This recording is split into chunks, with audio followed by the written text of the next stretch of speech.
안녕하세요. 오늘도 사연살롱을 찾아주셔서 감사합니다. 저는 40대 중반의 워킹맘입니다.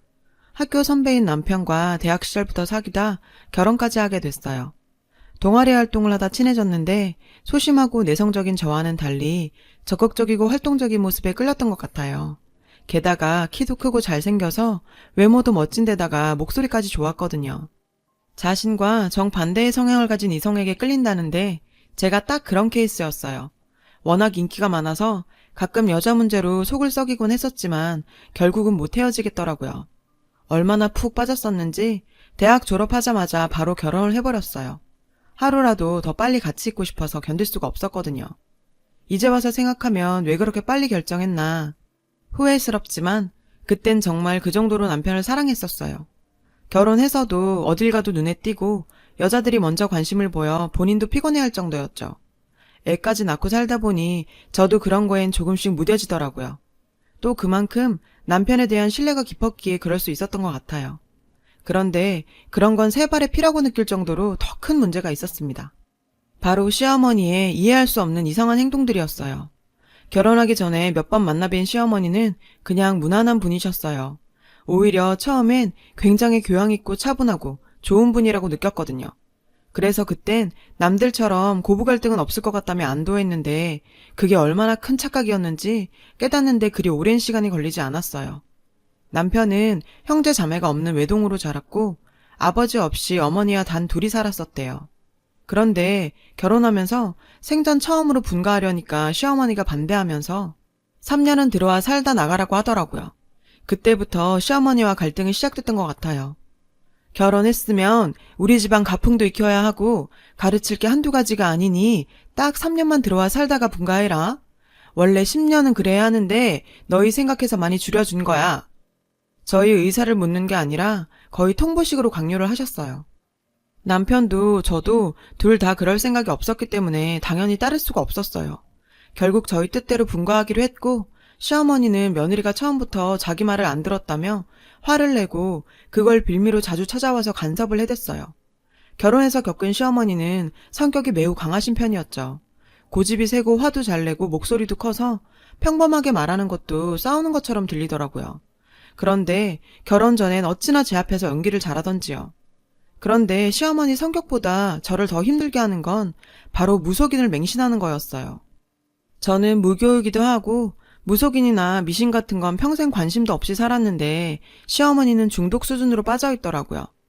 결혼할 때도 제 관상이 안 좋다느니 궁합이 나쁘다느니 하면서 무속인 말만 믿고 반대해서 마음고생을 심하게 했었어요. 시어머니는 전국 방방곡곡 용하다는 무속인은 다 찾아다니셨어요. 구슬하느라 쓴 돈만 해도 아마 억대는 넘을 거라며 남편도 혀를 내둘렀어요. 자기가 평생을 아무리 설득하고 말려봐도 고집이 대단하다며 자긴 진작에 두 손 두 발 다 들었다고 하더라고요. 저희 집에 붙이고 간 부적만 해도 셀 수가 없을 정도였었죠. 그리고 저희는 결혼하고 몇 년은 아이 낳을 생각이 없었어요. 바로 아이를 가져야 한다며 전화로 매일 아이 타령을 해댔고 제가 입는 옷이며 가는 장소와 만나는 사람까지 다 알고 싶어 했어요. 빨간색 옷은 입지 말아라. 동쪽으로 다니지 말아라. 해산물은 먹지 말아라. 나이 많은 여자는 만나지 말아라. 이것도 하루 이틀이지 스트레스가 이만저만이 아니었죠. 그렇게 시간이 지나 예쁜 딸이 태어났어요. 딸한테도 간섭이 시작됐어요. 저야 어차피 버린 몸이라 생각하며 참고 살았지만 우리 딸 지영이한테까지 그러는 건 정말 못 참겠더라고요. 딸을 만날 때마다 늘 혀를 끌끌 차면서 악담을 해대는 건 기본이었어요. 첫째는 무조건 아들이 나와야 했는데 아무짝에도 쓸모없는 저딴 게 나와서 다 망쳐버렸지 뭐야. 저걸 어디 내다 버릴 수도 없고 애초에 결혼을 잘못 시켜서 저런 게 나온 거지. 내가 미쳤지. 끝까지 이런 결혼은 반대했어야 하는 건데 시간을 되돌릴 수도 없고 정말 속상해 죽겠네. 저한텐 세상 둘도 없이 제 목숨과도 같은 딸인데 시어머니는 항상 천덕꾸러기처럼 대했어요. 딸한테만은 제발 그러지 말라고 해도 눈 하나 깜빡하지 않더라고요. 남편도 결국은 자기 엄마 편만 들었어요. 우리 엄마 저러시는 거 어디 하루 이틀이야? 나도 평생 말려봤지만 아무 소용 없었어. 그러니까 당신도 그냥 그러려니 하고 넘겨. 괜한 신경 써서 사서고생하지 말고. 이게 말인지 막걸리인지 어머님 아들이긴 하지만 남편의 지영이 아빠라는 게 어쩜 이렇게 무책임하고 무심한지 모르겠더라고요. 울면서 지낸 밤들이 셀 수 없을 정도였어요. 저는 어느 순간 마음을 고쳐먹기로 했어요. 시어머니를 바꿀 수 없으면 저라도 노력해보기로요. 딸이 시어머니와 안 부딪히도록 최대한 신경 썼어요. 딸도 할머니 만나는 걸 극도로 싫어해서 잘 놀다가도 할머니만 보면 몸서리를 칠 정도였거든요. 그 어린 게 눈치를 보면서 제 뒤로 와서 숨더라고요. 엄마, 나 할머니 싫어. 우리 집에 안 왔으면 좋겠어. 정말 가슴이 찢어지게 아팠어요. 커가면서 더 심해졌으면 심해졌지 덜 하지는 않았죠. 걔집에 학원 보내지 마라. 공부 많이 시켜서 좋을 거 하나 없다. 좋은 거 입히고 먹이지도 마. 딸은 남 주면 그만이고 아무 부질없는 짓이다. 자기는 딸 아닌가요? 정말 말도 안 되는 궤변을 늘어놓는데 어느 날은 정신병원에 넣어버리고 싶을 정도였죠. 다른 집 손자 손녀들은 얼마나 예쁨 받고 귀한 대접을 받는데 우리 딸은 왜 이런 천대를 받아야 하나. 정말 가슴속에 응어리가 바위보다 더 크게 생겨버린 것 같아 늘 답답했어요. 남편이 아프다거나 다친다거나 일이 잘 안 풀려도 어김없이 저한테 화살이 돌아왔어요. 거봐라. 이게 다 네가 덕이 없어서 그런 거지. 멀쩡한 애가 왜 다쳤겠어. 다 너 때문에 이렇게 된 거야. 너도 신령님께 빌고 내 말 좀 들으래도. 사람 말을 귓등으로도 안 들으니 이 꼬라진 거야. 네가 내 아들 앞길 다 망치고 있는 거라고. 평소에 자기가 다니는 법당이나 점집에 안 따라 나섰더니 꼭 이런 식으로 말도 안 되는 원망을 쏟아냈어요. 남편이라도 제 마음을 알아주면 좋겠지만 일만으로도 머리 아프다며 이젠 아예 말도 못 꺼내게 했죠. 알고 보니 몰래 여자도 만나고 다니더라고요. 심증도 있고 물증도 있었지만 우리 딸 성인 될 때까지만, 아니 결혼시킬 때까지만 버티자 하는 생각을 하고 참았어요. 결정적일 때 터뜨리려고 증거는 잘 모아두었고요. 시어머니 일만으로도 버티기 힘든데 남편 일까지 신경 쓰려니 이렇게 버티는 제가 미치거나 자살하거나 극단적인 생각까지 할 것 같아서 너무 두렵기도 했어요. 그땐 어떻게든지 참고 견뎌서 딸한테만은 상처 주지 말자는 생각만 했었던 것 같아요. 좀 더 빨리 그 지옥에서 벗어났어야 했는데 그땐 버티는 게 최선이라 생각했네요. 어느 날 시어머니는 또 말도 안 되는 일을 벌이기 시작했어요. 무속인이 아들 셋을 더 낳아야 잘 풀린다고 아들을 셋이나 더 낳아야 한다고 하더라고요. 남편 놈은 바람피고 밖으로만 돌면서 집안일엔 관심도 없는데 시어머니란 사람은 그것도 모르고 아들을 셋이나 낳으라고 하니 정말 기가 막혔어요. 어디서 출처도 없는 이상한 걸 먹으라고 하고 안방에 부적을 덕지덕지 붙이고 이불이랑 베개 안에도 부적을 집어넣었어요. 가구며 살림살이에도 손대고 자기 집안인 양 다 헤집어 놓기도 했어요. 시어머니라고 해서 이럴 권리가 있는 건지 정말 해도 해도 너무하더라고요. 더 이상 못 참겠다 싶어서 따져 물었어요. 어머님, 저희는 지영이 하나로 좋게요. 더 이상 아이 낳을 생각 없다고요. 아범도 같은 생각이에요. 그러니까 더 이상 이렇게 막무가내로 강요하지 마세요. 불쑥 연락도 없이 찾아오지도 마시고요. 뭐라고? 네가 기어코 우리 집안 대를 끊을 셈이야? 그깟 계집애 하나 낳은 주제에 뭐가 어째? 다시 애를 안 낳아? 맨날 우리 아들이 벌어다 준 돈이나 써대면서 편하게 사는 년이 할 줄 아는 게 뭐야? 아들도 하나 떡하니 못 낳고 괘씸한 년, 이 배은망덕한 년! 욕 듣는 거야 신혼 초부터 일상 다반사였기 때문에 놀라울 것도 없었어요. 그런데 아들을 낳으려면 우리 딸을 남자같이 꾸며야 한다고까지 하는 데는 두 손 두 발 다 들겠더라고요. 이번엔 무속인이 딸 이름을 남자처럼 바꾸고 머리도 짧게 자르고 옷도 남자애처럼 입혀야 아들이 들어선다고 했대요. 지영이란 이름도 자기가 무속인한테 가서 큰돈 주고 받아온 건데 또 이름을 바꾸라고 하다니 정말 무슨 속셈인지 모르겠더라고요. 지영이란 이름이 문제라더라. 경남이로 바꾸면 바로 아들도 들어서고 지영이도 잘 되고 애비 일도 술술 풀린대. 머리도 짧게 깎고 옷도 치마는 절대로 입히지 말래. 좋을 거 없으니 하지 마. 정말 누가 들어도 유치하고 말도 안 되는 얘기를 심각하게 하고 있는데 이 정도면 병도 심한 중증이 아닐까 싶더라고요. 왜 이렇게까지 무속인 말에 맹신하면서 빠져 사는지 안타까워 미치는 줄 알았어요.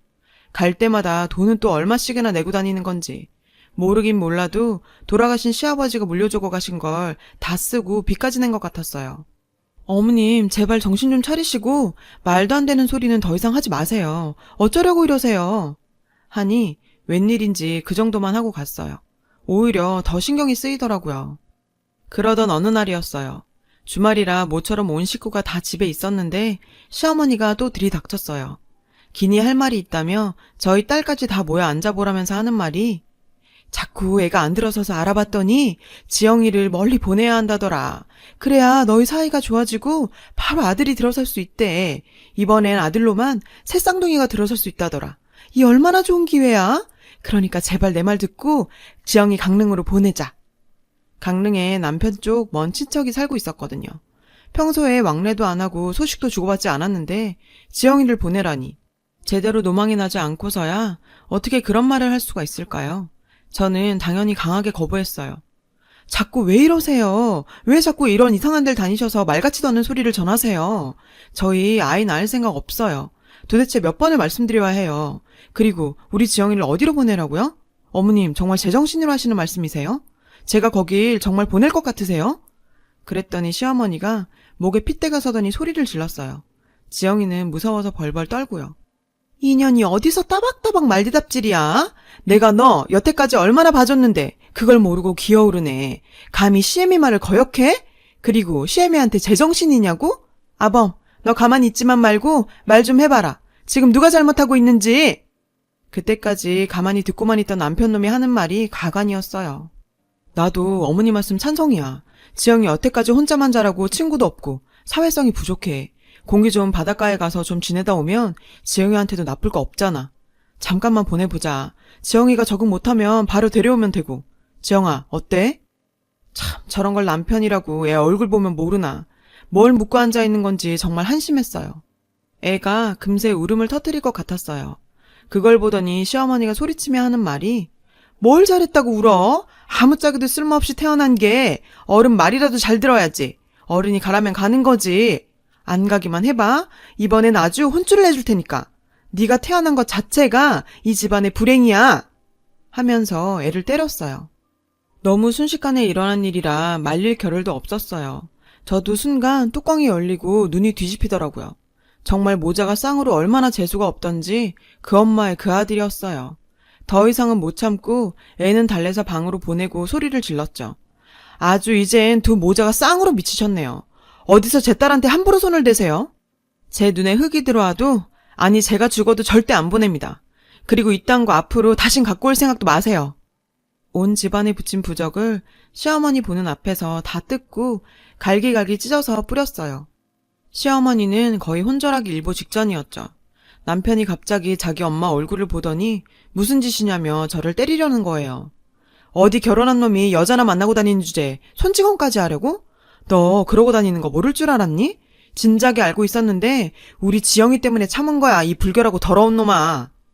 그러니까 움찔을 하더니 놀라더라고요. 그 다음에 시어머니 반응이 정말 대박이었는데 아들, 너 여자 있어? 어떤 여자야? 혹시 애 가졌니? 사진 있으면 엄마한테 얼굴 좀 보여줘봐. 몇 년생이야? 이건 생각도 못했는데 그쪽에서 아들 새쌍둥이 얻는 건지도 모르겠다. 그 말을 듣는 순간 저도 완전히 돌겠더라고요. 더 이상 이런 집구석에서 저런 것들을 상대하는 게 몸서리가 쳐졌어요. 그나마 아주 조금이라도 남아있던 정까지도 완전히 떨어지더라고요. 난 여기서 빠져줄 테니 당신 미친 짓 받아주는 여자 만나 100년해로 하세요. 온 집안을 부족으로 도배를 하든 아들 새쌍둥이를 낳든 싸지르든 당신들끼리 알아서 하라고. 이 쌍으로 사이코의 재수없는 인간들아. 저랑 살면서 처음 있는 일이니 둘 다 아무 말을 못하고 입만 벌리고 서 있었어요. 긴 말 할 거 없이 깔끔하게 지영이 양육권 갖는 조건으로 이혼하기로 했어요. 재산이 있는 것도 아니고 위자료니 양육비니 그쪽이랑은 1원 한 푼도 1분 1초도 더 이상 엮이고 싶지 않았거든요. 진작에 이러고 나올 걸 괜히 딸한테 못 볼 것만 보이고 제 자신에 대한 후회와 원망도 컸어요. 이를 악물었지만 여자 혼자 몸에 딸 하나 키우기가 쉬운 일은 아니더군요. 이렇다 할 경력도 없었고 대학 졸업하자마자 결혼해서 사회생활이라고는 거의 제로였거든요. 결혼하고도 지영이만 키우고 계속 전업으로만 살아왔기 때문에 현실은 정말 가혹했어요. 그래도 난 엄마니까 강해지고 독해질 수밖에 없었죠. 몸은 힘들어도 마음은 그렇게 편할 수가 없었어요. 지영이도 저를 다 이해해주고 잘 따라줬어요. 얼마나 예쁘고 공부도 열심히 했는지 얼마 전에 명문대도 입학했어요. 남들 다 다니는 학원이나 과외도 못 시켰는데 얼마나 대견하고 고마웠는지 몰라요. 근래에 소식을 들으니 남편 놈은 이 여자 저 여자 만나고 다니다 돈 다 뜯기고 그 여자는 구타러 다니다가 빚더미에 앉아 허우적댄대요.